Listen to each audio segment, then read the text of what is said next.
ನಾವೀಗ ಇರುವಂಥದ್ದು ಮಹಾರಾಷ್ಟ್ರದ ಕೊಲ್ಲಾಪುರದಿಂದ 20 ಕಿಲೋಮೀಟರ್ ದೂರದಲ್ಲಿರುವ ಪನ್ನಾಳೆ ಎಂಬ ಕೋಟೆಯಲ್ಲಿ. ಈ ಕೋಟೆಗೆ ಎಂಟ್ರಿ ಕೊಡುವಾಗಲೇ ಬ್ಯಾಟಲ್ ಆಫ್ ಪವರ್ ಖಿಂಡಿನ ಮರಾಠ ವೀರ ಬಾಜಿ ಪ್ರಭು ದೇಶಪಾಂಡೆಯವರ ಸ್ಟ್ಯಾಚ್ಯೂವನ್ನು ನೋಡಬಹುದು.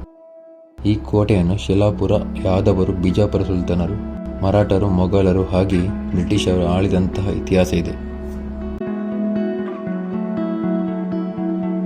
ನಾವೀಗ ತೋರಿಸ್ತಾ ಇರೋದು 11ನೇ ಶತಮಾನದಲ್ಲಿ ನಿರ್ಮಾಣವಾದಂತಹ ಭತ್ತ, ರಾಗಿ, ಬಾಜಿರೆ ಸಂಸ್ಕರಣೆ ಮಾಡುವಂತಹ ಬಲಿಷ್ಠ ಉಗ್ರಾಣವನ್ನು.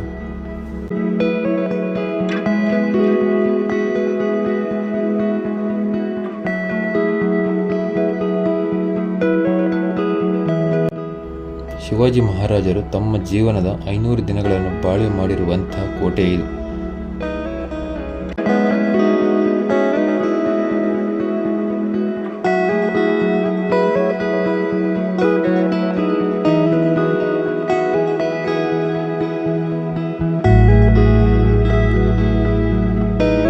ಈ ಕೋಟೆಯ ಒಳಗೆ ತುಂಬ ಬಲಿಷ್ಠ ಇರುವಂಥ ಹಾಗೆಯೇ ತುಂಬ ಸೆಕ್ಯೂರಿಟಿ ಇರುವಂಥ ಒಂದು ಬಾವಿಯನ್ನು ಕಾಣಬಹುದು.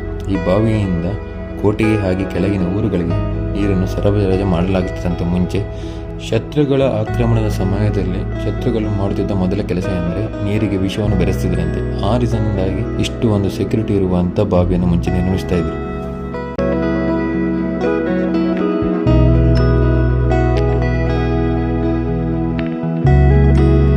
ಈ ಕೋಟೆಯಲ್ಲಿ ಕೊನೆಗೆ ನೋಡುವಂತಹ ಜಾಗ ತೀನ್ ದರ್ವಾಜ, ಕೊಂಕಣ ಪ್ರಾಂತ್ಯದ ಕಡೆಗೆ ಇರುವಂತಹ ಬಾಗಿಲು.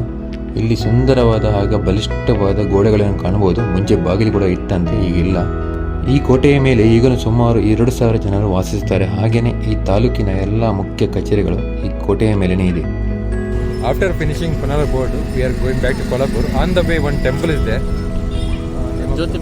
Jyotiba temple. We show that temple. And thanks for watching this video. Take care and bye bye.